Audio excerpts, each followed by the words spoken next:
People of the internet, tonight we are debating CRT, prayer in schools, and communism, and we are starting right now.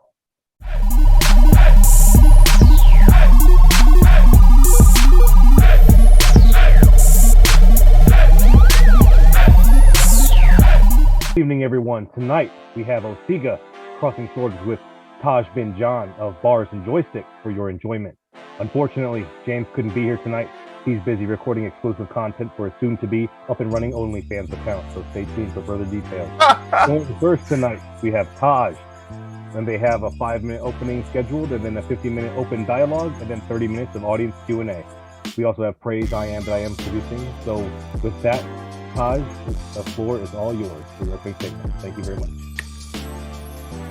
Awesome. Hey guys, my name's Taj bin John. I'm with a YouTube channel called Bars and Joysticks. The bars is for hip hop, like hip hop bars, rapper bars, all that. The joysticks is, like video game joysticks. And pretty much I just handle the bar for bar section. So I just go bar for bar with people, have discussions about a myriad of topics. A lot of it's gone super political. Yeah, actually mega political, super political. Just like this debate's gonna be. So pretty much my positions are as following. CRT is kind of like a boogeyman term. The right for decades, since before I was even born, before Osigah was born, before Kaz and James and is the other guy named, before a lot of you guys watching were born, the right has been using just kind of like boogeyman terms and boogeyman dialogues, boogeyman stories. So it used to be Sharia law. It used to be the dangers of integration. It used to be Muslims taking over the country, the gay agenda, the trans agenda, trans people inside the bathroom in the locker room. So this main current one right now is CRT, critical race theory, because it sounds scary. Ooh, critical. Ooh, theory. Ooh, race. So pretty much critical race theory is just the examination of how laws impact people based on certain demographics, like racial demographics. It doesn't mean that all white people are evil. It doesn't mean that all black people are bad. Doesn't mean any of that. People like Robin DiAngelo get cited, and Ibrahim X. Kendi gets cited a lot. Neither one of them are explicitly critical race theorists. It's pretty much just an examination of race and its relationship with positioning and power in society. All right, so CRT, all right, my stance on it, complete, right? All right, so we're also going to talk about prayer in schools, Ron DeSantis's prayer in school law. If you guys don't know who Ron DeSantis is, very recently, he's been beating Trump in polls among conservatives. A lot of people there's a lot of whispers going on that he used to be Trump's boy, but like now it looks like Trump's gonna be his boy because Ron DeSantis is like gaining in popularity among conservatives. He is the new darling. So his laws in Florida are pretty problematic. I'm not even talking about the anti-protest law, but talking about things such as the prayer in school law, which gives kids about a minute or 2 minutes during the beginning of the day, each day, to have a moment of silence or reflection or a prayer. And by itself, I think that's awesome. I think that's great. But his reasoning for passing it was obviously religiously motivated. And he obviously wanted Christian parent school. And this seems like something that's just going to be a baby step to that, which seems... Oh, low volume? Oh, crap. Ooh-wee. All right, can you guys hear me better now? Moderators? Praise, I've got a couple messages in the chat saying that we had low volume. I was trying to chat. Sounded good? Okay. All right, well, where was I? Prayer in school. Yeah, so that's pretty much a baby step to furthering the... All right, so in the Constitution, there's supposed to be a separation of church and state. Having like Florida mandated prayer and stuff in school is just like pretty unconstitutional. And as a Christian, I find problems with that. Because like when religions get linked with government and when they combine and join forces like that, it's not good for the religion that the government is quote unquote boosting. It's not good for other religions that aren't associated with the religion that the government's boosting. It's just problematic all around. The anti-communism bill is where Ron DeSantis kind of wants like some sort of anti-communism curriculum, because communism is kind of like also just like CRT, the boogeyman word of the day. Most people who don't like communism can't tell me what communism or Marxism or socialism is. but they don't like it anyway because of the Red Scare and McCarthyism decades later after he died. So pretty much my stances are Ron DeSantis bad, Florida's tight, Florida's a beautiful state, we just need something better for it. And critical race theory is cool. Like examining that only serves to help us as a country. Did I go over 5 minutes? I'm sorry. Did I go over 5? No, you didn't go over 5 minutes. Can anybody hear me any better now? Okay, thank you. Okay, hopefully I get the same kind of feedback in the chat. I don't think you went over 5 minutes. That seems pretty good. Let me go ahead and just say to everybody that's watching live, I want to let you all know, especially if it's your first time here with us on Modern Day Debate. First off, I would like to thank this channel for having me. My name is Osigah Kakhu. I am a political commentator. I'm an influencer, a businessman, and a conservative.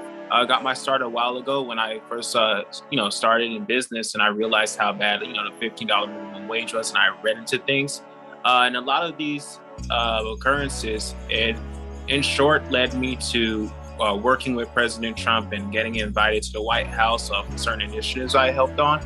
I worked with Trump with prison reform and urban revitalization mainly, and I went on to work on his campaign. And on my stance on CRT, I am against it, mainly because it is more left-leaning, and also it goes against what Martin Luther King preached, which is to judge people by the content of their character, not by skin. Also, next, if you talk about, let's say the anti-communist laws, I don't see anything wrong with anti-communist laws. I mean, do you? If we look at it, that's why we left monarchy of Great Britain, and that's what started America today. I think that as far as what Governor DeSantis is doing, he's basically saying, don't Fauci California. Now, COVID and, the coronavirus is being used as an excuse to impose forceful laws and to eventually, ultimately, maybe one day go into a form of like a militia law or something like we're seeing, like even with Sharia law in some areas of Islamic nations. And as far as that, that's mainly the reason why I'm not against so-called anti-communist laws and against using COVID-19 as an excuse to impose many sanctions or procedures that, let's say, the left or liberals or even Democrats would like to do. And that's basically my stance on everything. I'm a conservative, a Christian conservative, and an advocate for that.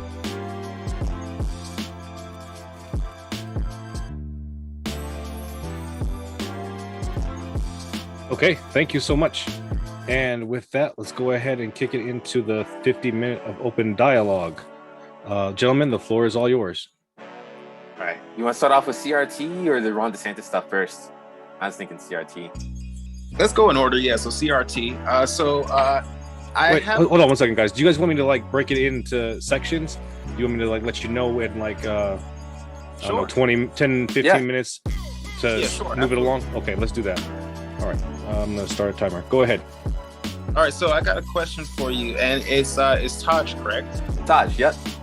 All right, so you just stated that CRT is not what you call it's not, let's say, prejudice towards white people, correct? Correct. All right, and if I was to prove that, would you admit that you were, let's say, wrong, or what you said was not exactly true, correct? If I was wrong in my understanding of CRT, then I'm open to hearing it. I just don't believe that I am. Absolutely. And neither does the person that created the term CRT. Okay, so in the according to a thesis by one of the authors of CRT, it has the five major components of CRT. Are you familiar with that? No. Do you know who the writer of that was? Yes. It was a thesis done by a Nicholas Daniel Hartwell, University of Wisconsin. No, never heard of it. All right, so out of the fifth component, it's the notion that whites have actually been recipients of civil rights legislation. that's one of the main components to pushing critical race theory. Have been the recipients of civil rights legislation? Yes. I mean, I guess that makes sense. Okay, so then you would admit that CRT does teach prejudice towards white people. No, it doesn't teach right. All right, so you said that white people received civil rights legislation, right? Like they're recipients of it in some way. Yes, that's one of the components. Okay, yeah, that doesn't mean that they're prejudiced. Why not? As far as if you look at what as far as will be like taught in schools, as far as let's say white privilege, or they've been the recipients of many benefits throughout U.S. history, or like legislation, wouldn't that make a prejudice towards white people? Even teaching, let's say white youth that their ancestors or where they've gotten to today is not because of, let's say, hard work or their own doing, but it's because of their privilege. No, acknowledging things like generational wealth and things like white privilege doesn't mean that hard work wasn't involved at all. Like you can have white privilege and generational wealth and still end up poor by your 30s, you know? That doesn't mean those things aren't exclusionary to one another, is what I'm saying. Okay, do you think it would be a bias? That white people receive white privilege? No. A bias, like as in critical race theory would be more of a biased course, because in the name theory is opinion. And if you look at it, most teachers are left-leaning, especially in public schools, which most of the youth goes to. Most teachers are Democrats. Now, it's mainly the Democrats pushing critical race theory. Right, I would agree that it's more Democrats pushing critical race theory. The right kind of adopted sort of like fear and made it a boogeyman term. Like there are people like, yeah, there are people. Sorry. Yes, I personally wouldn't say that it was adopted. I think it was we caught the left trying to push indoctrination in public schools. Similar to what you see on college campuses and college courserooms. Even with theory, that's like more like a college course of opinion. Now, what I would say, since almost upwards of almost 50%, a heavy majority of teachers being Democrat, they have a lot of discretion in what they teach. And critical race theory would be one of them, even pushing that further, for them to teach, let's say Republican bad, Democrats good. Because me personally, I went to these schools and that's how we were raised, even long before anything like critical race theory or a lot of what we're facing today was even at the surface. Just to push back against the bias thing you said earlier. I don't know outside of a mathematics course, if there's a course that kids go to that doesn't have a bias. Well, a curriculum fights bias, but so you can argue with that. But critical race theory, it's in the name, theory. Theory is an opinion.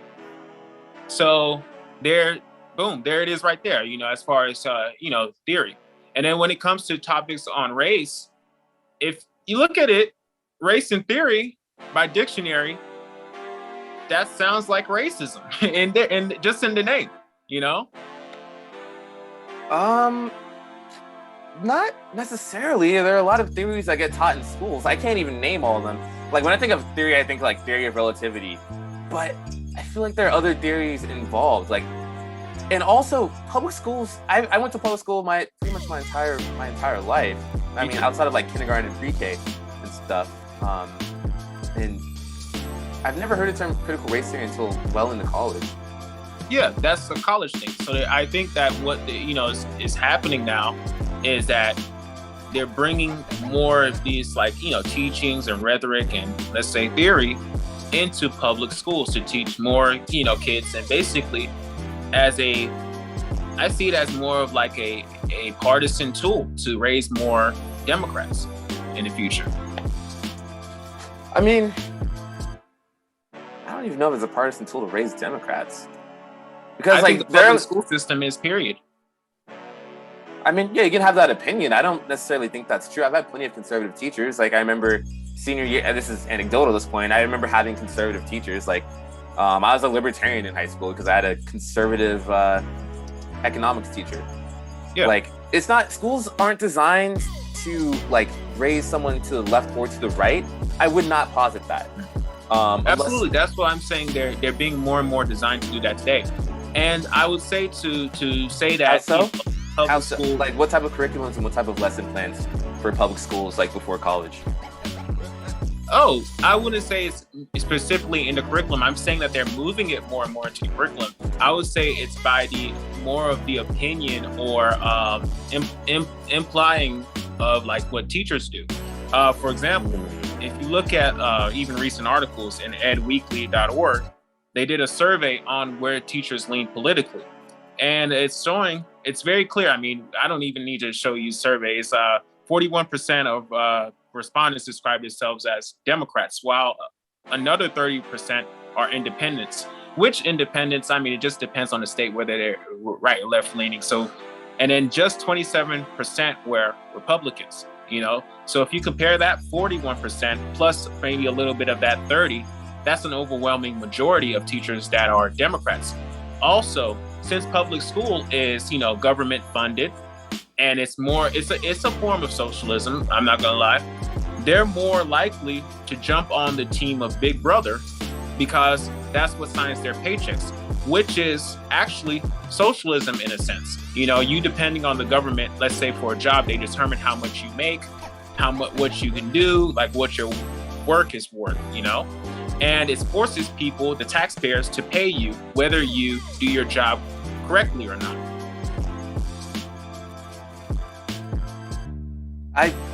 I don't necessarily agree with that. Just because teachers lean, like, in mass, like, not in mass, but like the majority of teachers lean more left apparently and more Democrat, doesn't mean they're going to indoctrinate kids into the Democratic Party. Like, kids can think for themselves, and they certainly can't vote until they're pretty much out of public school anyway. Yeah, so why not raise them? People turn 18 every day. Why not raise them to automatically be a voting block of the 18-year-olds on their 18th birthday? They're thinking of, you know, oh, I'm just gonna be a Democrat. You know, that's what my teachers taught me. That's what I was taught in school. Now, to say, I personally think that to say that teachers do not give you a hint on where to lean left or right, that's a little bit fallacious, because I went to public schools myself, and my teachers were heavily Democratic, and they would leave a lot of clear hints on who to vote for, how to think, and, you know, shutting down, you know, let's say conservative arguments or conservative points, or a point that was different from theirs. Even still to this day, I mean, a lot of conservative points are wrong, though. So, like, I kind of understand why a teacher would shut that down if they're trying to teach the truth to kids. How so? You know, it's a matter of viewpoint. I think that people should use that as, like, you know, part of their education is to decide which side they agree with more, and to, you know, look at both sides of the story. That type of rhetoric from a teacher to say that it's wrong, that's merely their opinion, which is bias, you know? And yeah, every class has bias except for math. Well, absolutely. That's great as far as that. But as far as, you know, the curriculum is what kind of, you know, is a barrier between the bias, you know, the curriculum. Now, the curriculum. Right. So what are your thoughts on a curriculum that teaches that one political ideology is evil and from China and is anti-American? You said a curriculum? Yeah. Which curriculum is that? Ron DeSantis' education bill. That's what. Dang it! I really want to start him on CRT. I know that's going down. Come on. That's not a curriculum. He literally wants to make it a class. But it's not a curriculum. Now, if he wants to make it a class, are you sure that's where the exact official proposals? He said in civics classes that he wants to teach kids. He talked about China a bunch. He was like, China, communist China. But it's like a 40-minute long press conference. He talks about making it a class, or making a bill to make that a class in the future, in the near future. And that leads to anti-communism. Wasn't the Communist Party abolished in the U.S.? It's outlawed. So you see what? 1954 That Anti-Communist Act. sounds good. I did not know about that, about the U.S. Communist Party being abolished. That sounds pretty scary that the U.S. government can 1954 abolish a party. Anti-Communist. But So anyway, you're saying that the U.S. government abolished a party yeah, because Look it they up, didn't agree with that party? That 1954 sounds anti-communist. Man, were you for that? Anti-communist, yeah. That's the reason, mainly the reason why we left monarchy. That's communism's not monarchy. Communism is. Do you know what communism is? Before we go further. Oh yeah. So in my opinion, really, it's like capitalism. There's no socialism without capitalism, and then socialism eventually leads to communism. But as far as that, before it gets to that, like even the USSR, they had to dissolve before it. I mean, it really got there. You know, they dissolved. You know, as far as that, as far as let's say disagreements and whatnot. But let's go back to, let's say, curriculum. The USSR wasn't necessarily communism. We've never seen communism like in modern history. Communism is like a classless, moneyless, stateless society. How does that work? Human beings, we don't even operate that way naturally. I'm not pro communism. Yeah. I'm just anti curriculum against communism. I think that like yeah. Well, I understand, you know, as far as that, like, of course, I don't agree, let's say, with everything. Nobody agrees with everything their party or their, like, where they lean with 100%. Yeah, the Democrats are not communists, though. There's not a single Democrat that's communist. Okay, all right, it just sounded like you did. Sorry about that. I misunderstood. No, I didn't say that. So as far as, let's say, I believe CRT, it just goes against what Martin Luther King, preached. I don't think he would have wanted that, because you're supposed to judge people on the content of their character, not by skin. CRT has a key component in it to make, create a white guilt, and to create, I would say, more division. That's not judging people if it creates white guilt within people. Repeat that? All right, so creating feelings of white guilt within people that learn critical race theory does not mean that that's judging people. It literally just means that like that certain laws in like we have like a legal history of like different laws affecting different people and certain laws being championed because they affect other people. It examines like race and its relationship to like positioning and power in society through like a legal perspective. Okay. Well, as far as that, I mean, all that. Yeah, so it's. I feel like MLK. I feel like I know. Like a lot of conservatives say that MLK was a Republican, and he was. He was a registered Republican, lived and died that way. But MLK was a socialist, and MLK would agree with me that CRT is pretty tight. How so? All right, so we can't fix problems as a society without recognizing problems as a society, unless we're just like. Yeah, well, I mean, every broken clock's right, like twice in a day, right? No, we do. We have many amendments, of course, against slavery. Many amendments that give because we recognize the problem in society. Yes. Yeah. So CRT helps people examine the law in a way that helps recognize problems in society. Like. All right. So the black and white wealth disparity. Wealth is something that's like it takes generations to build it a lot of the time. For the majority of Americans that are wealthy, it takes generations to build. And it's lost by the third generation. There's what? It's usually lost by the third generation. That sucks. Third generation. In any like in totality, I don't know about in totality. I know a lot of people. Well, third generation would be grandkids. So if you want to say, like, let's say you make their. But you're not denying that it was built. You're not. That's not a denial that generational wealth does help people. It helps the recipients of it. Yeah.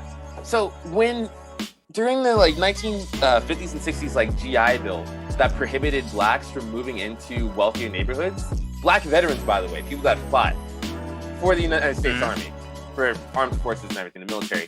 The GI Bill, the GI Bill, right? It pretty much helps veterans, like new veterans, like establish homes. Gentlemen, I'm sorry. I'm sorry to interrupt real quick. It's 16 minutes into the debate right now, so it's about a third. So I just wanted to pause you guys for a second. I wanted to remind everybody watching live that our guests are linked in the description. So please, if you like what you're hearing, you can please check them out there. If you like what you're hearing, also please hit the subscribe button, hit the like button, and if you have a question or comment for tonight's debaters, please fire it into the live chat. Super chats get read first; they get priority. Tag me in as at Factitionalist Network or at Modern Day Debate if you have a question. Otherwise, they will not get priority, but if we get a chance to get to them, we will read every question that is respectful to the debaters. And with that, I'm going to go ahead and reset the clock. So if you guys want to go ahead and move on to the next subject, I think the next one is Rob DeSantis' prayer in schools, which you guys did touch on a little bit there. But go ahead and I will go ahead and start the timer again now. Okay. All right, excellent. Yeah, so Ron DeSantis' prayer in schools, you want me to give a little bit of like a background on it? I'll be as unbiased as possible. All right, so pretty much with Ron DeSantis' prayer in school, for the people that aren't in the state of Florida, the reason why we were talking about Ron DeSantis is because he's like kind of like, he's a big up-and-comer in the Republican Party. Like, might beat Trump in 2024 during the Republican primary, if Trump runs. He's a governor, he's not an up-and-comer.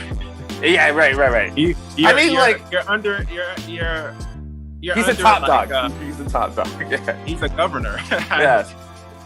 He's one of the big boys. He's one of the main players in the Republican Party right now. Yeah, so pretty much about that. He introduced a bill recently, signed it into law very recently, I think in the past less than a month, actually, I believe. And pretty much it gives kids, like I think in all public schools, all ages, about 1 or 2 minutes at the start of the day to either reflect or to say a prayer or just have a moment of silence.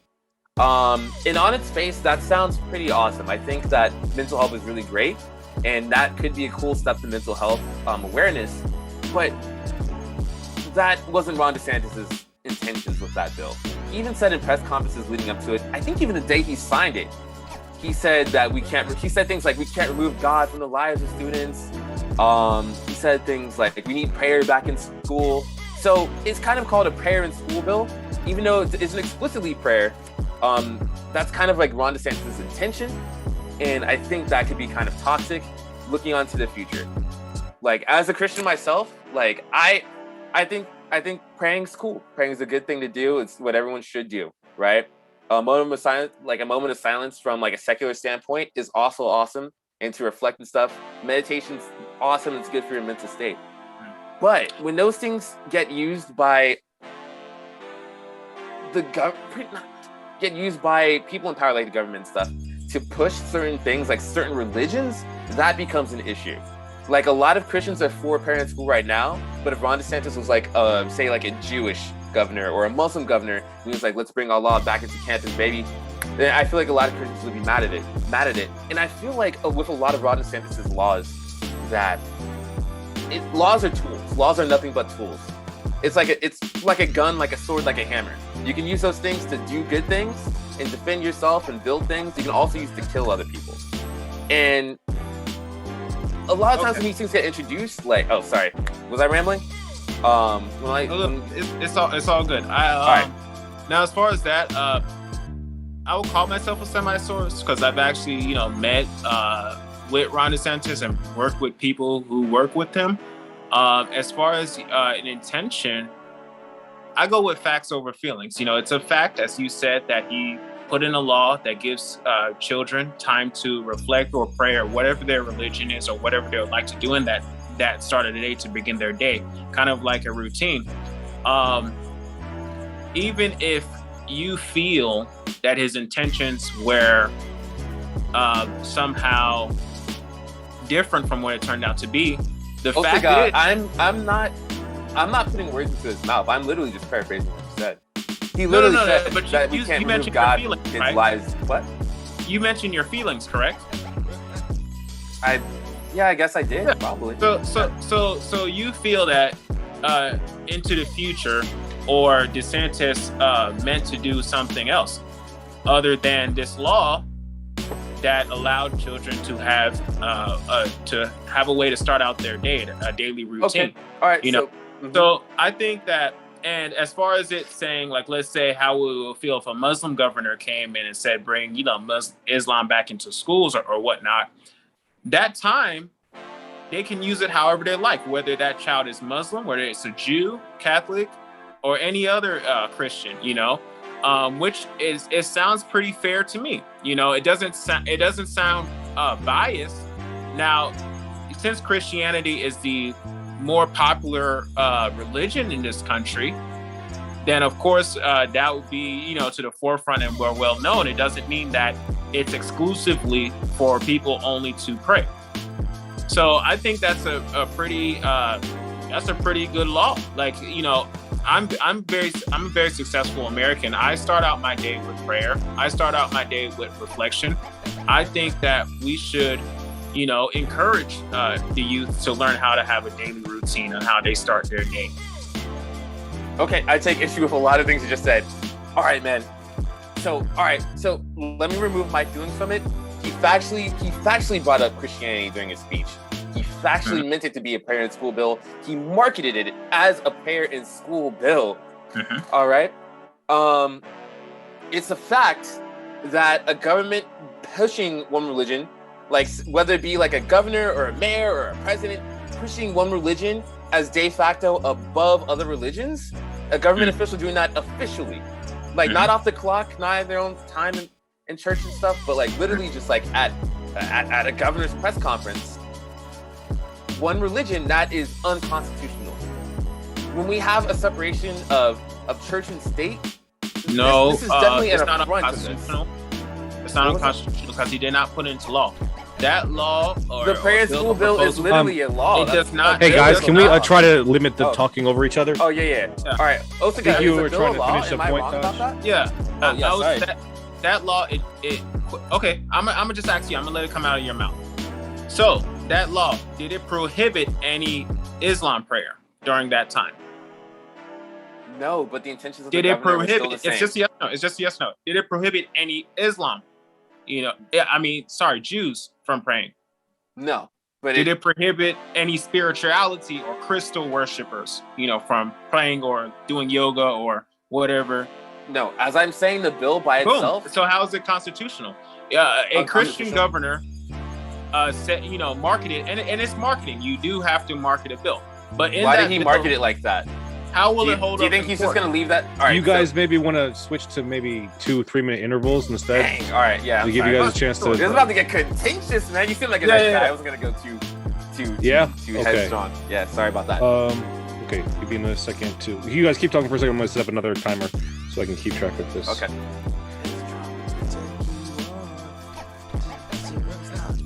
Okay. All right, that's fine. Let's go ahead and let Osigah have the first 3 minutes, and go ahead. Go ahead on the topic. Yes, or okay, whichever of the topics you want. So it's as far as it's just simple, point blank simple.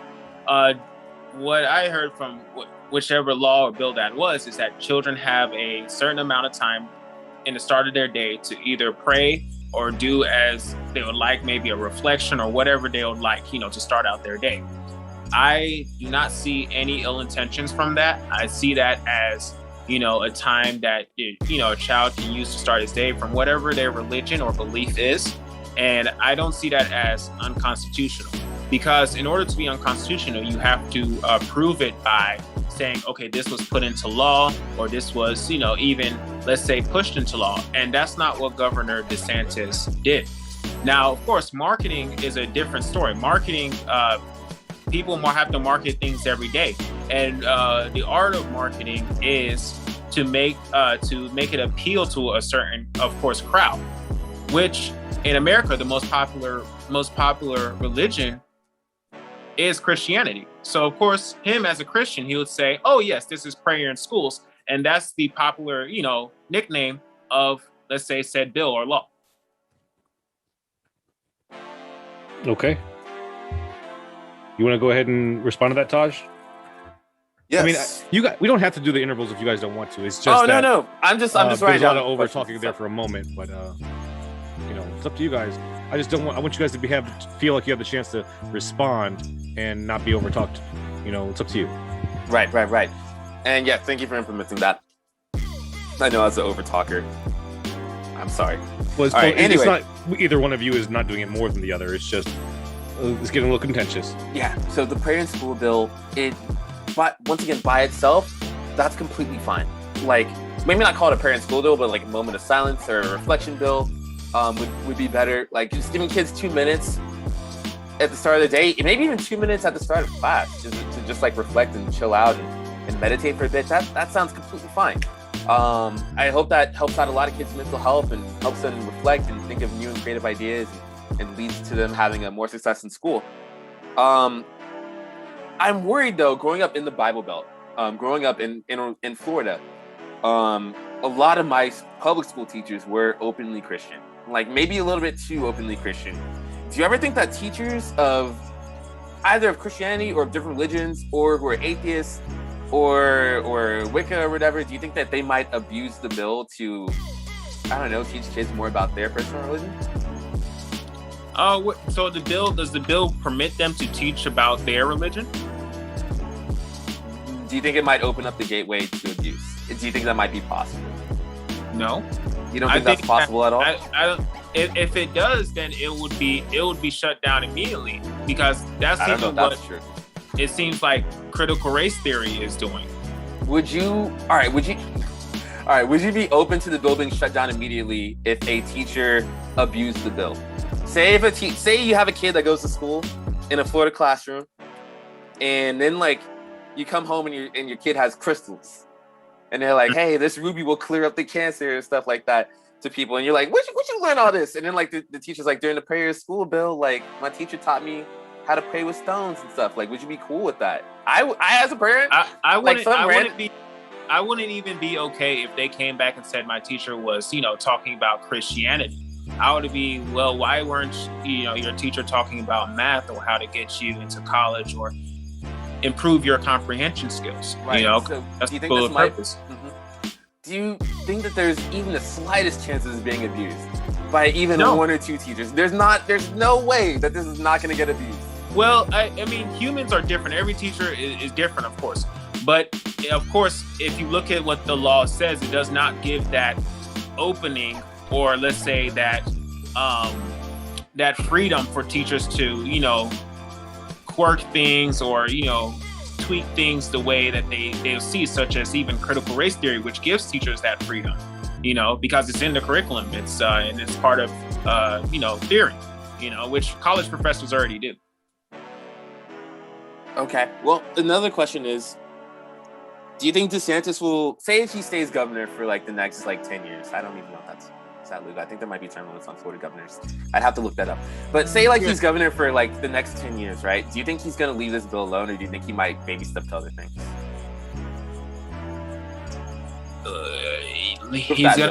You think he's going to leave this bill alone? Well, by leave this bill alone, I mean not use the baby stuff to actually pushing a religion in classrooms. We're not going to push religion in classrooms. The purpose of classrooms is to learn. And now there's already classes that teach about different religions. That's like world history and those type of classes, which I was in myself in North Carolina.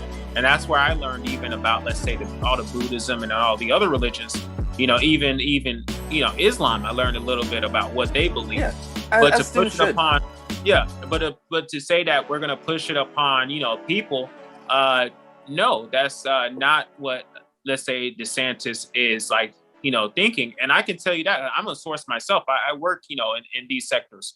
Now, as far as that, maybe I to be honest, I do really think that maybe you have this type of hate for DeSantis, you're hating on him because maybe he's Republican or he just irks your nerves, which a lot of people, they get in their feelings about DeSantis, which I can understand if they're a raging Democrat or left-leaning.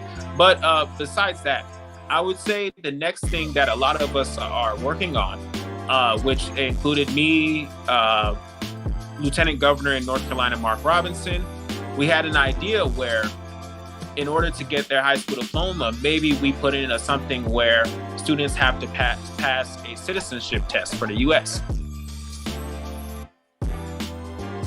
And I know that would, make you jump back because Republicans said it. But guess what? That sounds like something China would do. No, because guess what? Like a Chinese loyalty test to No, not loyalty Chinese test. students? No, not loyalty test. Not loyalty test. Like immigrants. okay. No, listen. Mhm. Immigrants have to pass that test in order to become a citizen of the United States. Mhm. And it's a kind of it's like a moderate to difficult test, but it's an increased difficulty because English is not many of their first languages, you know?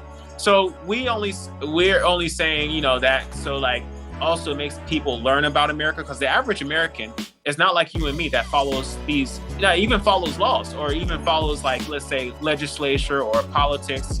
Well, wouldn't that be the point of wouldn't that be the point of like a civics or like a 12 years? Well, let's let him finish that thought. Yeah, sorry about that. That I would say that's part of it. Yeah, that's part of civics. And even with civics and economics, they're starting to take that away slowly. Like I think that since I was in high school, I heard, since I've been out of high school, I heard they took out social studies.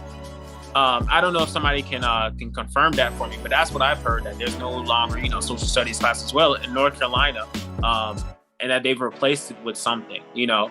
North Carolina. But anyway, it's just my point of that. Like, if you're talking about that, that might be the next step that you're talking about, making students being able to pass a citizenship test that immigrants have to take. And I thought Democrats were, you know, pro-immigrants, so I don't think it should be a problem, you know. And it would educate a lot of people more on, you know, their country, making a more informed vote or a more informed voter.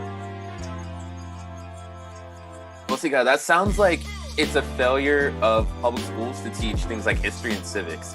If they have to learn, like, because to my understanding, what immigrants go through, that class is just like a big civics class. And so it teaches them things like how the government works, like the 3 branches of government and things like that. Kids should know that by the time they graduate high school. That's a failure on us as a society. It's not. Let's let him finish his thought. Oh, were you done talking, Taj? I'm sorry. Yeah, I'm pretty much finished.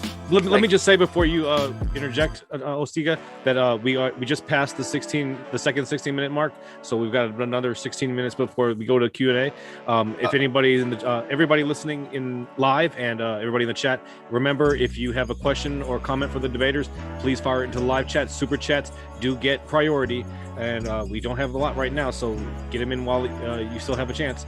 And don't forget, our debaters are linked in the description. If you like what you're hearing, you can hear more if you click their links right now.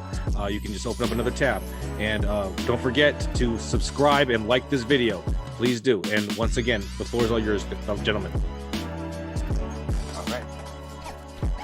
The next topic, did we change topics? I think we're...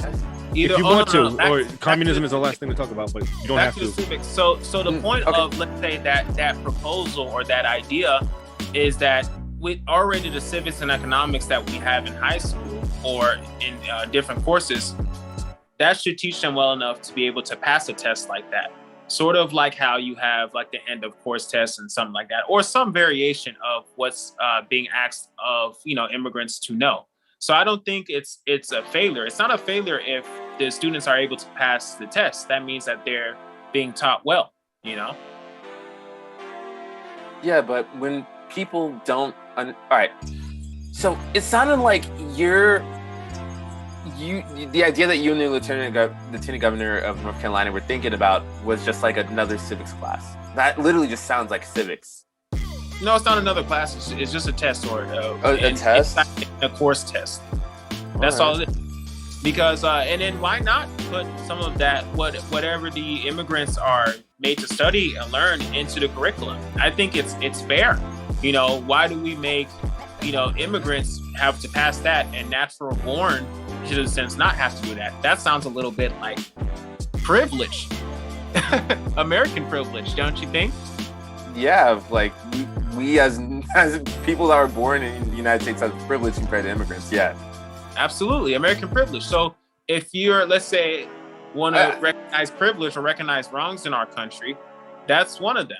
You know, it's not. It's not. But just because someone has privilege doesn't mean it's like a wrong. I think you're on edge. I think what made you on edge is that they mentioned that Republicans proposed it. You know, now if Democrats had said it, maybe you would have been lightened up and you've been happy, like, oh, I think that's a good idea. But because me as a Republican or other Republicans and your boyfriend / worst enemy, Ron DeSantis, nodded at it, you're kind of, biased or uneasy against it, and that's your feelings over the fact.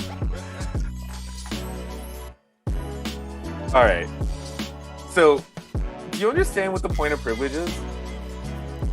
What's the point of privilege? Yeah, what's the point of understanding what privilege is? No, what's the point of privilege? Don't mix up my words. What's the point of privilege? No, yeah, privilege is just pretty much just like understanding just like societal advantages that people have because of the demographic that they are. Well, yes. So back to my point. It sounded. I just wanted to see if you understood that, just because like you didn't understand what socialism or communism was. So I just you kind of dropped the privilege thing sarcastically. So I just wanted to correct you on that. Understand what socialism or communism was? Because when I asked you what communism was, you brought up the USSR, and then I asked you to define it. You were like the USSR, and they failed. That's communism. The Soviet Union, that was socialism. I didn't say they were communism. They were socialism. I said socialism leads to communism. Right. It disbanded before it got that. Yeah, socialism does lead to communism. Right. That's so USSR. So as I said, USSR was socialist, right? Right, but they weren't communist. So that's what I said. So you were wrong on me saying that it was communism. All right. Let's catch that before you run with it. What I worry that you might be wrong about is the definition of socialism. Can you tell me what the definition of socialism is? Well, no, because I'm not in love with it like you are, and I'm a capitalist in the U.S. I can define what something is about being in love with it. I'm not in love with socialism. Listen. Yes, you are. I'm not even socialist, bro. Gentlemen. But as far as calm down a little bit. If you want the definition or whatnot, it's the term in base of equal for everybody. People own the means of the production. So meaning to say that if I start a company and I hire people and the company starts growing or whatever, we have to divide it equally, even though I may have done, let's say, more work to start and took on the risk. It should be divided equally upon all my employees. Not entirely. It's like where workers own the means of production. So they kind of have like bigger control, so they can control their hours. So say like during the 1970s, like when like Nixon was president, and there was like a big outsourcing shift in places like Detroit, where people that worked in like at Ford lost their jobs because Ford Motor Company moved their production to places like Mexico and stuff because the labor was cheaper. If the workers owned their means of production, then the workers could vote on what they did with where the factory went. They would just keep it in Detroit. What if their means of production wasn't for sale and they agreed to those terms when they started working? Wait, what was the question again? Sorry. The quote unquote owning the means of production, it was never for sale.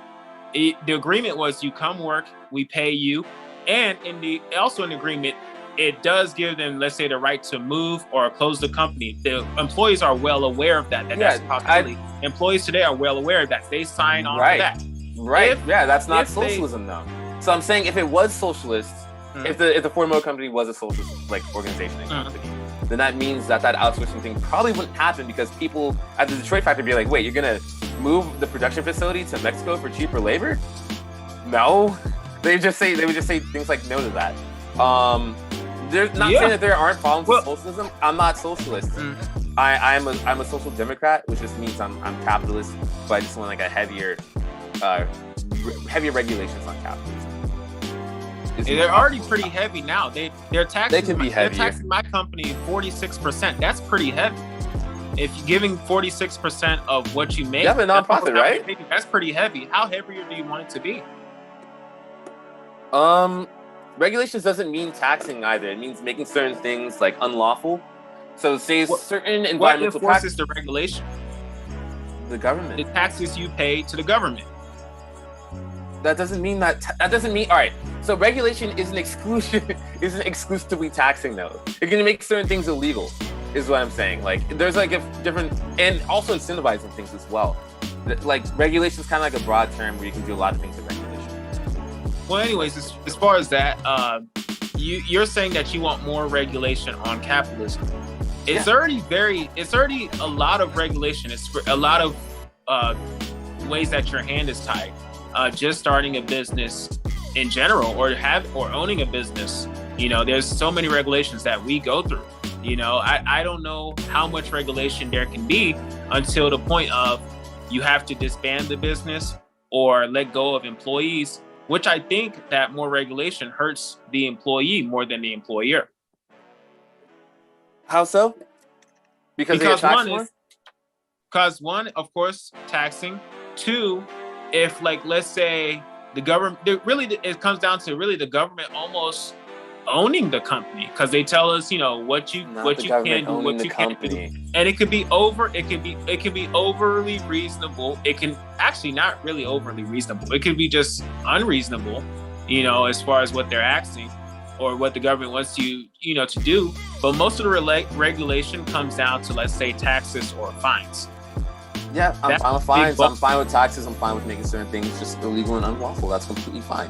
I see you didn't make this point, but I hear a lot of conservatives talk about, hey, if I didn't get taxed as much, then I can pay my employees more. In business, to my understanding, that if you have an employee, then that's an expense. That's something you can write off when you do your taxes. Do you know what a write-off is? Yeah, it means that you don't pay that in taxes because you spent that somewhere else. Not quite, because you still have to. With write-off, a write-off just means, let's say you write off, let's say, the sales tax or whatnot. You write that off, but you do spend it somewhere else. You have to prove that you spent it somewhere else. Right. And if you can use that to prove that you lied on it, that's fraud. Now, right. So if you can actually pay more. You can say if a company had the money for 2 employees, they'd hire 2 employees, so they don't have to drop that in taxes. They can write those 2 employees off. Yeah. Right. Yeah, that's what I meant. So it doesn't really equate to me. But maybe you can maybe you can bring some more information, shed some more light on this. But when people say, "Oh, if I wasn't taxed so hard, I can hire more. I can hire more employees," but bro, you're writing those off anyway.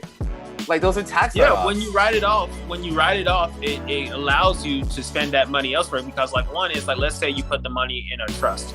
Let's say you put that money in reserves.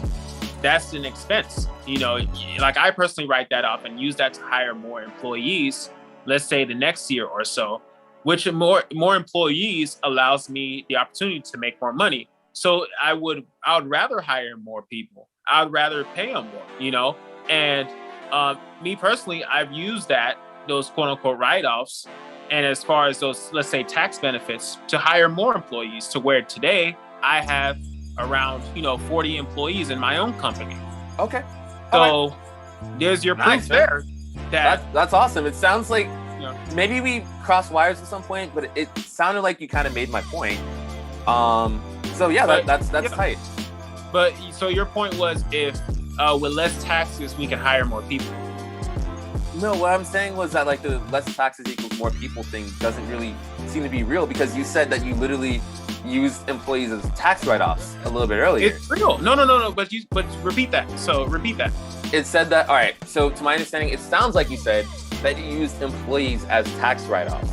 So no. Minutes, guys. Okay. Yeah, we're kind of on a dumb hill to be on. Mm-hmm. Just repeat what you just said. Yeah, it's all right. To my understanding, what you said, it sounded you said. So I'm saying my understanding of what you said. You can correct me if my understanding of what you said is wrong. No, before that, bro. But what did I say? About less taxes means hiring more people, right? Yeah, no, that's a point that a lot of conservatives make. Yes, and what I'm saying is that it's kind of not really. It's kind of a non sequitur. I just told you my experiences. Yeah, so you're real life experience. So you would still get taxed if you didn't hire those people. So you hired those people just to take advantage of the write-offs, or not take advantage, but you probably needed those employees, but you were able to write them off as expenses because they're employees. No. I hire employees to grow my business, to make more profit. Bottom line, the tax incentives, they help a little bit. Less taxes would help tremendously. To have to pay less in taxes, it would help us hire more people. More regulation and more taxes makes you have to let people go and hire less people, affecting the economy. Mm-hmm. I've never really read any studies about that. And yeah, I'd be open to reading that. That less taxes will hire more people? You've never read that before? No, because you can use your employees either to make profit as well as write them off in your taxes. So taxes don't really eat up. Taxes to me don't seem to eat up like the budget that you have for employees because they're write-offs. You can write them off as expenses. Do you know how much the tax rate is? It's 46. It's around 46%. That's a huge chunk of change. Okay. So you can use like your employees. So you can use your employees as tax write-offs. I hope you are, because you can use them as employees. You're paying too much in taxes, man. I do, but okay, you understand that 46% is a big chunk of change. To take 46% of your paycheck.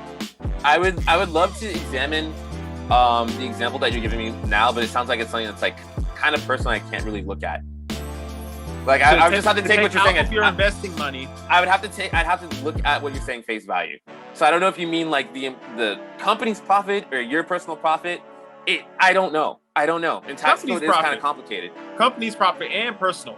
They tax your business. They tax your personal. It's basically. So do you think that you can do better with your money than the government can? Sometimes. How are you thinking about that, man? I can't invest in things like roads. All right, so I can't invest in things like roads. I can't invest in things like like I can't issue. What? I can invest in roads? That sounds like a really problematic thing. You can invest in road companies that build roads, construction companies. But the building of roads, I can't really. Yes, you can. If you invest in construction companies, you're investing in the building. I'd be investing in the company, not necessarily the road work itself. Who does the road work? Probably like the contracted companies. The company. But so what if that? All right. So what if that company that I invest in? What if the company that I invest in doesn't get the bid?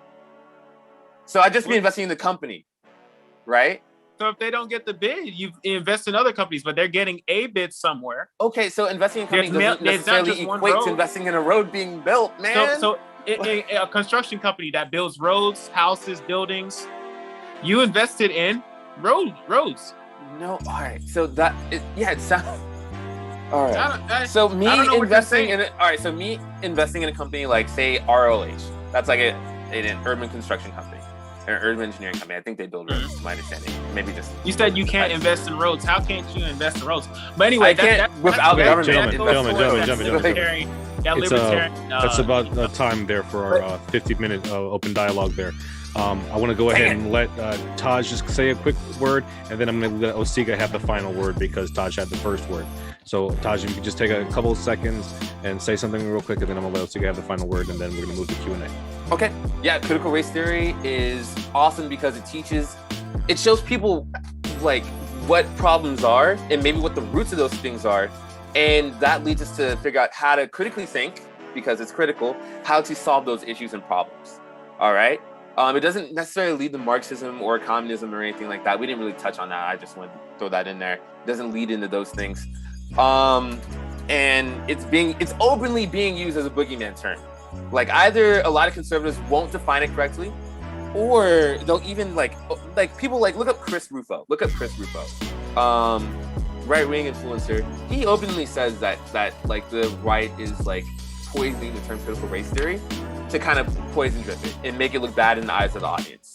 When people say things like communism and things like socialism and they can't define it, that's also another symptom of right-wing poison dripping of terms.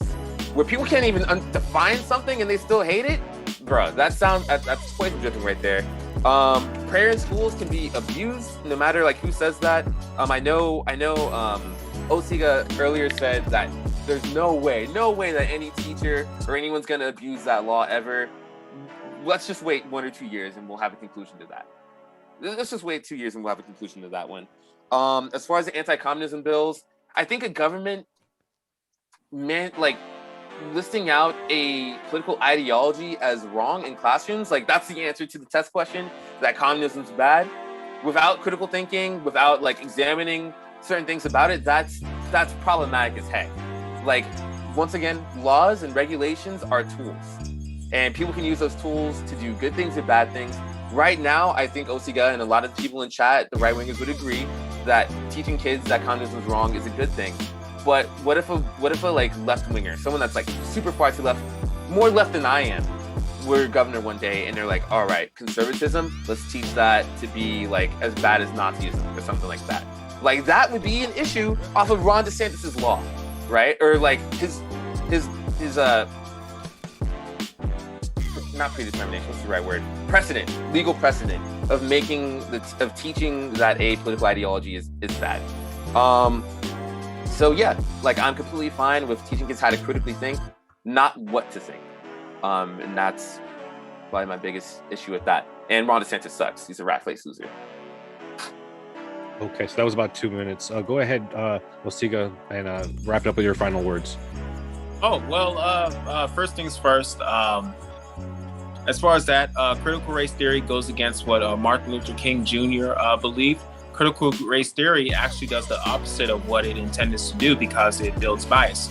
As far as, race in theory, it's a matter of somebody's opinion of race, which is actually kind of almost in a way a definition of racism. As far as in putting that into curriculum in schools, it gives teachers, leeway and freedom to even put their own opinion in it and create more, let's say, left thinking students and more Democrat-leaning students. As far as that, it doesn't allow, let's say, a child to live and think as far as looking at both sides of the argument and looking at reality. It actually teaches to them like it's a fact when actually it's a theory, which is an opinion, And then as far as, of course, anti-communist laws, or let's say his boyfriend Ron DeSantis, he has a crush on Ron DeSantis. I would say that At home. Anyway, I would say that prayer in schools is not a problem. The law implemented allows people to pray or reflect or do whatever their belief is for that shorter period of time. It doesn't actually. I think it actually prohibits teachers from interfering. And to the argument that it may lead to something else, all that right now is opinion. It's not fact. And, wait, what do you think critical race theory is? Taj, this is his time. He's got to have. All right. So just let him go. All right. But all that is a matter of conjecture. Right now the law put in place allowed children to pray, manifest, reflect, or whatever they wish to do in that period of time. Which a lot of us have daily routines when we start the day. It allows just the students to do that. It's not saying that they have to pray a certain way. They have to do Christianity. Then that would be unconstitutional. For something to be unconstitutional, you have to prove it as in it brought into law, not that it was, let's say, even advertised or whatnot. Because even the advertising or marketing of something is freedom of speech, that's basically my views on that as a conservative. And also, if you think you can do better with your money than the government can, you may just be a capitalist or just a human being. Gotcha. Thank you so much, both of you gentlemen. It was a very spicy debate, and thank you everyone in the live chat and in the live audience for watching. Want to remind you, if you are watching, to please like and subscribe to this channel.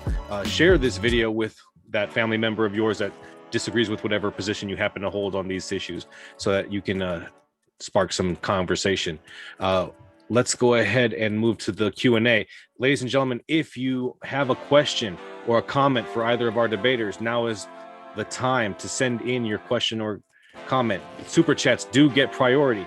I'm still monitoring the chat, so if you have a super chat, send it in now. Let's go ahead and pull that up here. Here we go. So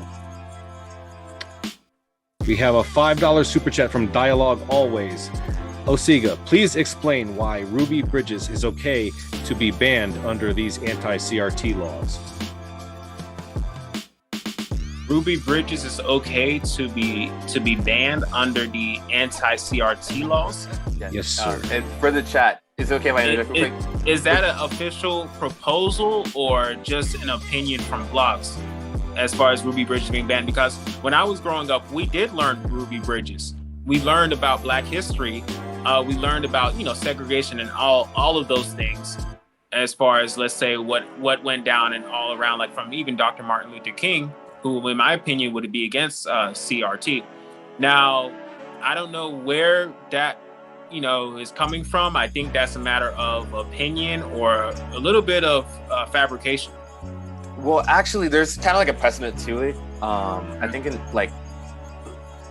back in around 2011, 2012, the Tea Party, if you remember that name, wanted to ban the teaching of slavery in Texas schools. Someone in the chat asked if I was racist. All right, so yeah, so they wanted to ban the teaching of slavery in Texas schools. And they thought that it would, for the same reasons they want to ban things like critical race theory, because they thought it would teach to the hatred of white people and the hatred of America. Does that sound familiar? I thought you were answering a question. I was answering that. As far as slavery, I mean, well, don't assume that, let's say I agree with a law or something, especially when I've not been being able to read into it, when it's just like being brought upon me, because I don't even know if that's the full story, because that sounds like a lot of things have left out, especially with that Ruby Bridges one. I have a lot of questions now. They stopped, not to say somebody said that they want to stop teaching about slavery. I'm like, I need more context into that. Like, did they say, okay, stop, like, let's say an African American studies class, and then somebody twisted it to say, oh, they said stop teaching about slavery, because that's how, fake news kind of works. I need more context. Would you be open to the removal of the history of slavery in educational curriculum? That's history? Okay. Ruby Bridges, right? That's history. Yeah. What about the GI Bill from like the 1960s? Would you be able to remove that? Yeah, and how it affected black people versus white people. I mean, that's as far as how it affected black people versus white people. I did hear, I've heard stories, like, I'm not denying that racism didn't exist. I'm just saying that, today, that I don't think that something from 3-4 generations ago has as much as a big impact on other things that, let's say, people do today to themselves or to their families, like having broken homes or depending so much on the government or not working as hard. Because a lot of things in America is very possible, especially, my family is a family of immigrants from third world countries. America, it's almost guaranteed if you work hard, you can get where you're going. There's so many privileges that we have. I mean, even if any of us drop right now and we're unresponsive, an ambulance will come and pick us up and give us the care similar to what the president of the United States would receive, whether we have money or not. And they would bill us later in the insurance, but we would still receive that life-saving care. That's a huge privilege that a lot of third world countries, actually all third world countries, you don't see that. Yeah. So us sitting here as Americans, we're very spoiled. We're the spoiled people of the world. And for people to say that things like, oh, he's black, so he doesn't get this and all that, he doesn't get the privileges or certain things that his white counterparts get, that's like a big boo-hoo like story. It's kind of bull, because it's like saying, okay, well, if you had, let's say, a solid home, if you had, like, let's say, maybe conservative values of not, sleeping with everything you see and having protected sex or being abstinent or doing stuff that sets you up in the future and your family up in the future, and not, your own bad decisions, self-accountability, your life would be better off. Oh, okay. Yeah, that's okay. I would agree in like a personal term. When I talk to someone like that, I'm like, yeah, you should probably make better decisions and stuff. But when we're talking about things like laws and stuff like that and how it affects like large demographics of people, I think things like personal responsibility and things like that can't really be brought to that discussion, because we only make our decisions inside an environment, in laws-shaped environment, right? So I don't know if the personal responsibility point was like that relevant to talking about things like CRT. Okay, so yeah. So let's let Osigah have the final word on this, and then let's move on, because this was a question for him. All right, yeah, you're right. I know we have a few more questions in the chat. We don't have a lot of questions right now, so I'm letting you guys, kind of chat on. But hopefully we'll get more super chats in, and then I'll have to start, being more stringent on the time. But go ahead and Osigah, just have the final word on this, and let's go ahead and move on a little bit. On the Ruby Bridges or slavery in schools? The Ruby Bridges question is the final word you have on. Yeah, so you can just say whatever you want to have. As far as that, if that is true, I disagree with saying you want to take out Ruby Bridges.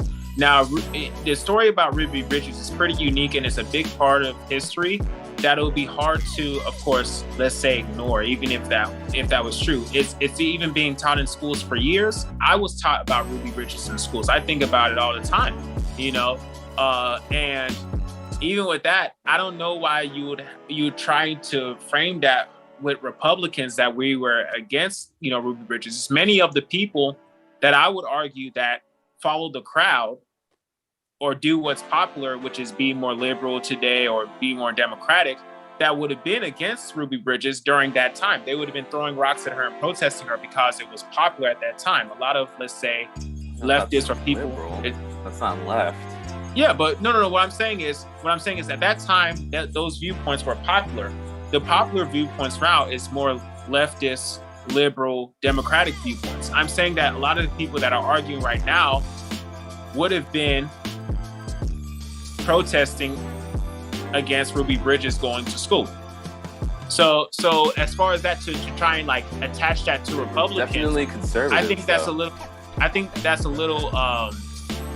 a little bit fallacious, I mean, there are very similar groups of people: the people that are against integration and the people that are QAnoners now. And remember, we do have to let him have the final word on this.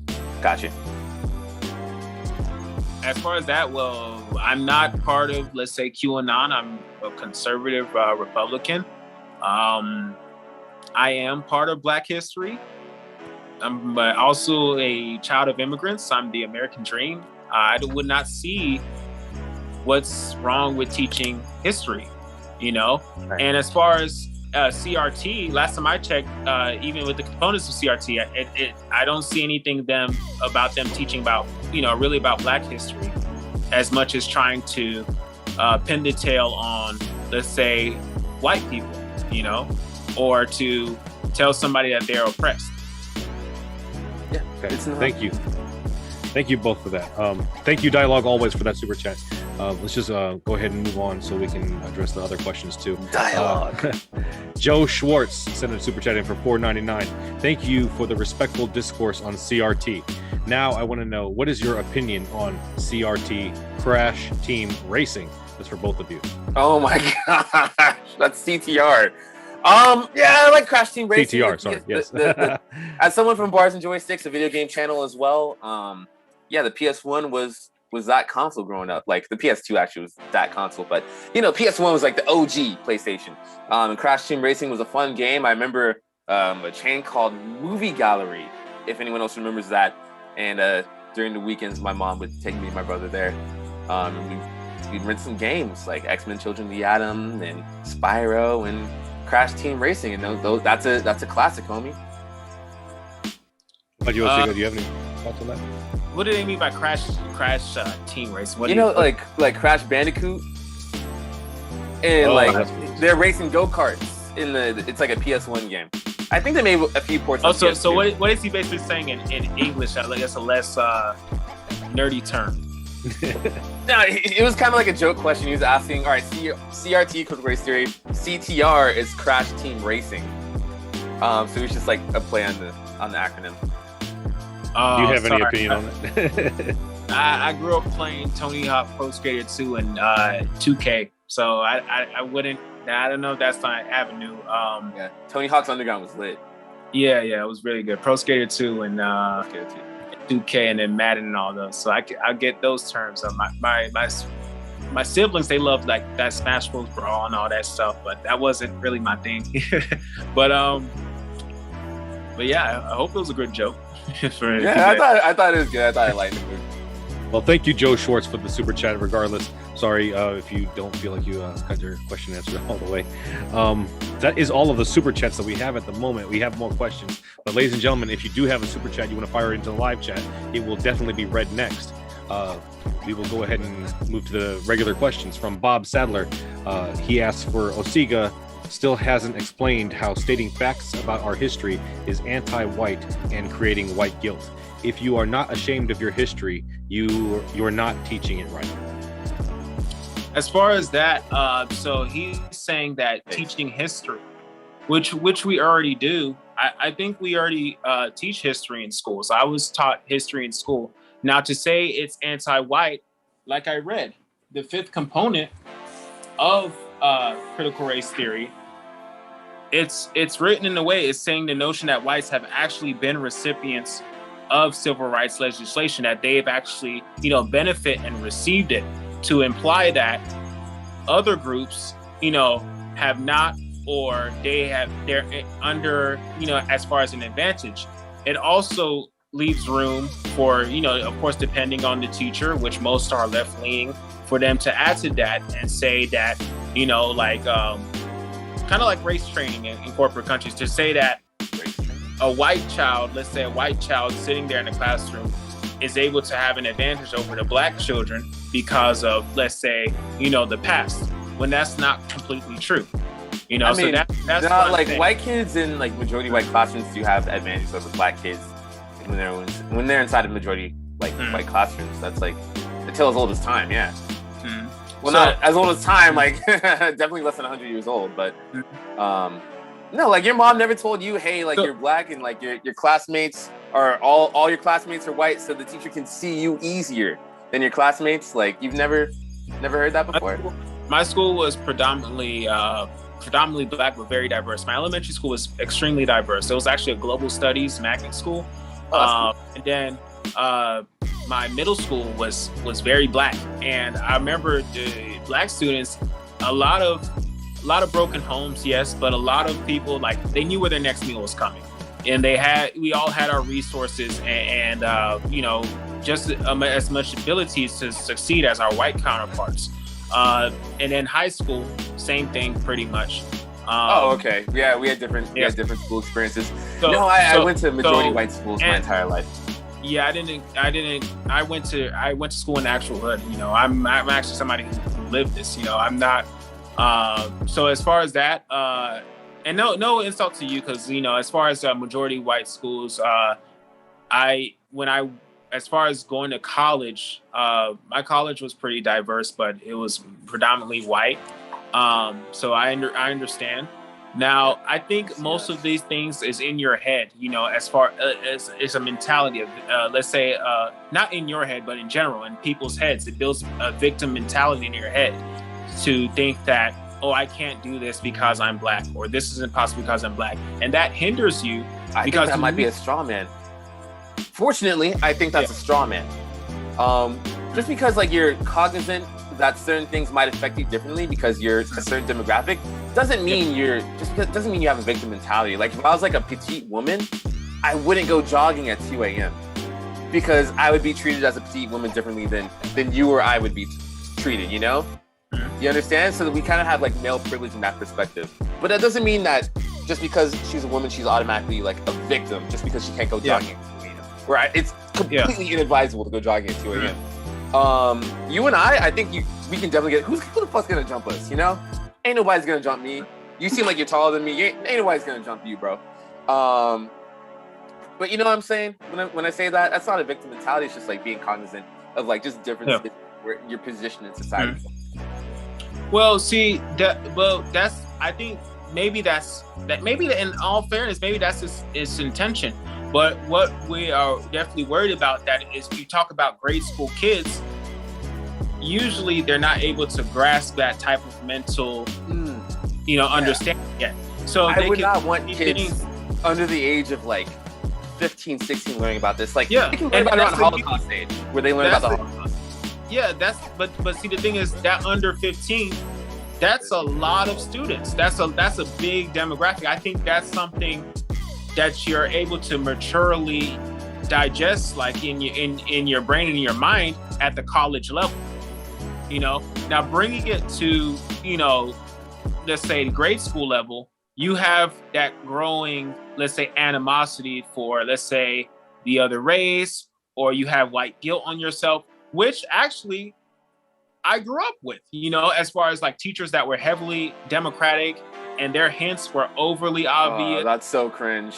As far as that to you make somebody have a victim mentality, because I would admit I had a victim mentality too. I thought because I was black, or like white people, let's say, have it for me. Let's let Osigah have the final word here. Let's let Osigah have the final word here, and let's move on to the next question, because we're about halfway through the Q&A right now. We still have a few more questions to get through. Hopefully we get some more super chats in so we can get those to the top of the list here. Dang, this is ending so fast. Yeah, it's going through pretty quick.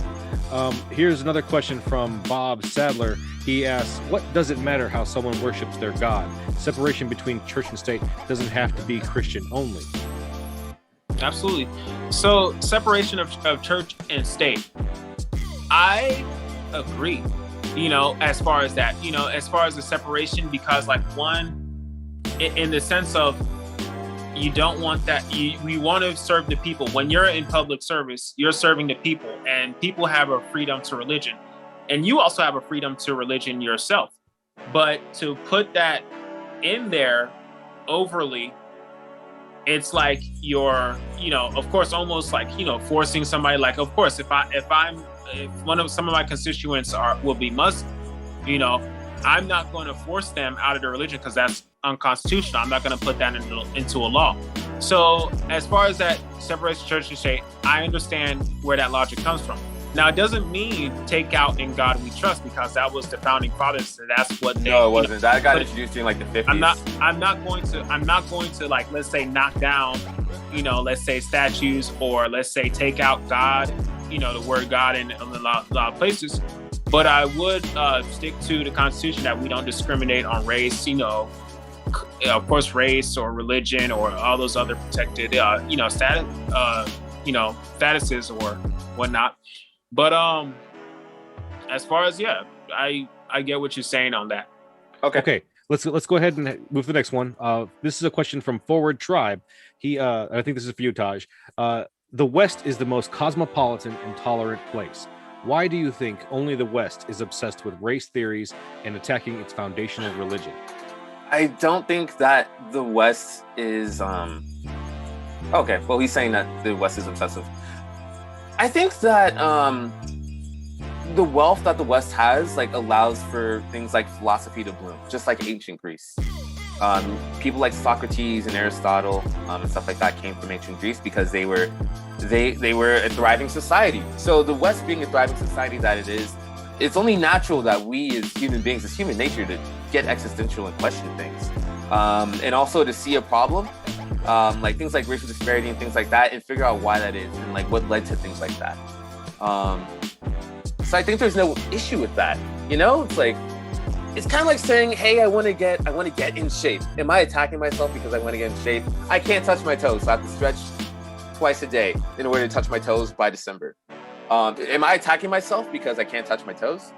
No, I don't think so. I think that learning where your weaknesses lie and where your problems lie only gives you the guide point to find solutions and to solve them. It strengthens us as the West and as America to figure out why certain people in our country are doing poorly compared to their peers. Gotcha. Okay, here's another question from Forward Tribe. What do you think of Cuban protesters showing American flags as a symbol of freedom and Americans using that freedom to burn their flag and defending communism? Well, it's completely fine to burn your flag because that's what the First Amendment allows, and I think that's pretty based. Freedom of speech is awesome. The Cuban thing's kind of complicated. To my understanding, a lot of it deals with the embargo. I should have read up on it more. America's had a really contentious relationship with Cuba, and a lot of the Cubans that are here, find the conditions in Cuba to be unfavorable due to things like embargoes, because and the U.S. embargoed them because they thought that Cuba was being too communist or too socialist. So we had a propped up leader. That propped up leader got toppled, and now we embargoed them. And yeah, Cuba's kind of suffering for it. But Cuba has made like a lot of really cool strides. Like they have a higher literacy rate than us. They've made like big innovations, like really awesome innovations when it comes to things like healthcare, and when it comes to things like just like their doctor programs are just amazing. And that's completely fine to acknowledge that. I'd much rather live in America than Cuba. But pretty much what I'm saying is that like it's completely fine to burn our flag in protest to the United States as citizens. We should be mad at ourselves. We'd be like, dang, we screwed up. You know, we gotta take that personal responsibility as citizens of the country and vote properly and get the proper laws installed, where people don't get mad and people don't feel the need to riot. But yeah, I'm fine with Cuban people protesting, because that's also, when they're Cuban Americans, that's their right. Gotcha. Okay. Well, I mean, if you want to make a quick rejoinder, he does have to have the final word. We have 10 minutes left. Okay. All right. Continue. I'll say on all that Axel Cuban in Miami what they think. But let's continue. You want to say something real quick, Taj, just because you have the final word? Yeah. That's kind of somewhat biased. When someone leaves somewhere, they obviously don't like it that much to stay. So like asking someone that's in Miami like why they left Cuba, of course they're not going to really like that place. I'd much rather ask someone that's in Cuba about that. Sure.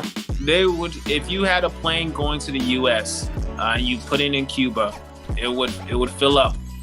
I'm pretty sure. If you want to ask somebody, I'd ask the people that stayed. Sure, and it's very difficult to even get in and leave Cuba. You know, so I'm sure. You know, as far as that, you know, but it's very obvious that Cuba is not the place you would want to be. And yeah, because there's an embargo that we put on them. We put an embargo on them, dog. There's other things that literally as a country. Okay, guys. We don't. Just remember, Osigah. Just remember, Taj has to have the final word, and we will come back to this subject. Don't worry. It's completely fine. Like when you have contentions with a bigger country, but that bigger country is gonna bully you. Yeah, we've been bullying Cuba before our parents were alive. All right, like I don't know how old your parents are. They're probably like my parents' age, like very, very close to 60. We've been bullying them longer than that. So that makes hella sense that people like don't like the conditions there. Okay. Here's a comment from Baron, or question from Baron Bon G. I think this is concerning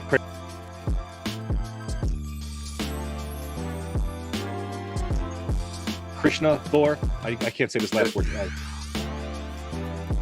Yeah. I think that was for Osigah. I think that's for Osigah. You said which prayer can they say in school? Yeah, he's talking about which God would you have allowed them to have? Would you be wanting them to be praying to? Yeah, I think. School? Yeah, I think the question. I think the guy was asking like more like, are you dead ass sure that you don't think anyone's gonna abuse that? No, I did not say that. I did not say it's 100% nobody will abuse that. I mean, humans break laws every day. They're humans. You said earlier that no one would abuse it. No, so I think he's more asking which gods are you okay with them praying to? Like, so they can pray to anybody that they pray to. Prohibiting somebody's freedom of religion, that's unconstitutional. So the law in itself, it says they can take that time to reflect, to relax, to pray, to manifest, whatever they would like to do if they're choosing. It doesn't force somebody to pray to, it doesn't force anybody to a certain religion. That would be unconstitutional. Okay. Okay, back to the communism. From Pancake of Destiny asks, if communism is so good, why do people always run away from communist countries to capitalist countries, not the other way around? All right, I'm going to say this one more time. I always get brought into debates like this where everyone thinks I'm a communist and I'm pro-communist. When I talk about communism, I'm literally just like shitting on the person I'm debating with because they can't tell me what communism is. But I will say this, that there hasn't been a communist country in known history, to my understanding. A society that is stateless, classless, so there's no hierarchical class, there's no rich, there's no poor, and cashless, where there's no currency being exchanged for goods. That, to my, where has there been a communism in the past 1,000 years? None, to my knowledge, none. So the countries that have been deemed communist by other countries, and that have had things like the USSR and things like that, those countries were always in conflict. Like when a country's in conflict, like the United States was during World War II, then like, yeah, when a country's in conflict, things like supply lines and conditions in that country go to the crapper. All right. I remember I was in a food line. People say communist food lines all the time. I remember I was in a food line as a boy, fifth grade. You know what happened? Hurricane Charlie came through, and a lot of food supply lines got taken out, so FEMA had to feed us. That's the thing that happens in all countries. And there was a food line last year in Texas, man. Like, look, what I'm saying is bad things happen to the people in countries when a country en masse is struggling with something. So when a country that's deemed too communist for the U.S. government to like or to deem an ally, then they'll make conditions worse for that country. Like, so when a country's in conflict like that, then don't expect it to be sunflower and roses all over that country. That's not a realistic expectation. As far as that, I would flee too. Yeah, so 5 minutes left. So socialism is very much related to communism because it definitely leads to that. You know, because the socialism is more about more taking than, let's say, making something. You know, and as more as you take, it can only lead to communism. Of course, there are socialist countries that are very much close to like communism. Like, there's no complete capitalist country either. If you want to go there with that argument.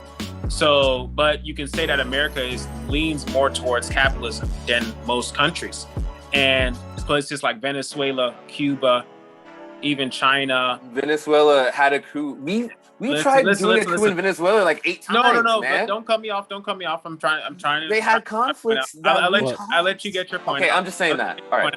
Just take 30 seconds, Osigah. 30 seconds. Go ahead. Yeah, according to what you said, you know, America's not a capitalist country either. A complete capitalist country, of course, doesn't exist. So a complete communist country doesn't exist, like you said. But if it closely relates to that, we can go ahead and call, you know, let's say a pig or whatnot. You know, just like we call America a capitalist country, we can call like these other countries that lean towards communism as communist countries. You said earlier that socialism's not communist. So obviously a pig would not be a pig. If you're calling a socialist country a communist country, I wouldn't even call this it is Taj's question, so let Taj have the final word. Go ahead, Taj. Take 15 right, more seconds. Yeah, that's it. Next question. Okay. All right, let's do it. Sorry about that. Okay. From Zanos Carthage, can you ask the debaters how they feel about turtles?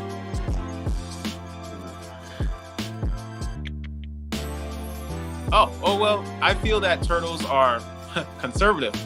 They live for 100 years, and they live for hundreds of years, and they do what they have to do to survive. Conservatism is about survival. Socialism is about what you do when you have too much time in your hands, when you've been spoiled by, let's say, capitalism, or let's say, conservative people. So I feel that turtles, you know, they're very strong, hard shell, which is a conservative, ideology. Now, of course, a turtle, I would say a liberal turtle would be like without that shell, and they wouldn't probably make it, too far as that. And, they eat, they have their diet, which is a strict diet of self-accountability, which is, you eat what's best for you, which is the term of diet. So I would say turtles are conservative, as far as that. If they weren't conservative, they wouldn't live as long as they live. That's literally just their biology to live that long. Yeah, but I would say, as far as survival is more, leans towards conservative. Okay. I guess like how portraying a turtle, like the turtles that live super long don't have that many predators, if any predators, and they live in like near paradisical environments, like Galapagos turtles, the Galapagos. Yeah, I don't think there are many predators out there for turtles. So I don't know if it's so much self-reliance as much as it is just like a really nice environment, and just kind of like ignorance of like how your environment can determine the quality of one's life. But my true thoughts on turtles are they're really interesting creatures. I think they're super dirty. Never eat after touching a turtle before, like without washing your hands. I think that they inspire a lot of imagination in different cultures. My favorite pop culture turtle is obviously the Teenage Mutant Ninja Turtles. My favorite one was Michelangelo. Donatello was black. Gotcha. Almaretto says movie gallery saved many lives. Does that mean anything to you guys? What did he say? Movie gallery saved many lives. Hey, movie gallery. That's where we got CTR, Crash Team Racing, man, and X-Men: Children of Adam. PS1, bro. I was an Iceman main. Gotcha. we have one last question. If you guys have time to get to it, Dale Wilson says, "What does Osigah think about the dozens of studies showing that people with quote white-sounding names at the top of their resume have a significant advantage in getting job interviews?" Dale's got the shots. I don't think that's true as much today as it was before. Now, my name is very unusual, but there's advantages and disadvantages in life in general. And in life, you got to take advantage of your advantages. My name is very unique, but also somebody can see it more as like, let's say, a ghetto name. But I've gotten to a point where really in life has never hindered me. My funny name, Osigah Kakhu, has never hindered me from doing all that I wanted to do, whether it be owning a business, having high-paying jobs, or going to college, or being able to invest in things. It's never hindered me. In fact, it's made people have to pronounce my name more because, let's say, I'm their boss or whatnot. Many examples include prominent figures that we know today, including Barack Obama. It didn't stop him from getting the most powerful job in the world. So does that study, just on that alone, it kind of knocks it out. Now, if you want, if you're in an industry where the name probably should sound a little bit better and easier to remember, that's a disadvantage. Not everybody's going to remember exactly how to spell Osigah Kakhu. But if I'm president one day, you have no choice but to know how to spell Barack Obama's name or to pronounce it because, it's a leader. So as far as, that study, it could be true. It could not be true. But it's just depending on what you're going to do about it. You don't choose your name. That was a question for Osigah, and we had to let him have the final word. And we are over time on the question and answer, so I can't get to any more questions that are in the chat now. So I'm sorry, guys. Wish you had some super chats. But I do want to thank our debaters for the very vigorous discussion. It was a lot of entertainment. I want to thank Praise I Am That I Am for producing the discussion. Thank you to James for taking his for making this channel and this platform for everybody to have these great discussions. I want to thank everybody in the live chat and then live audience for contributing to the conversation and for giving us the views and sharing this video for everyone to see. If you enjoyed this, please make sure that you subscribe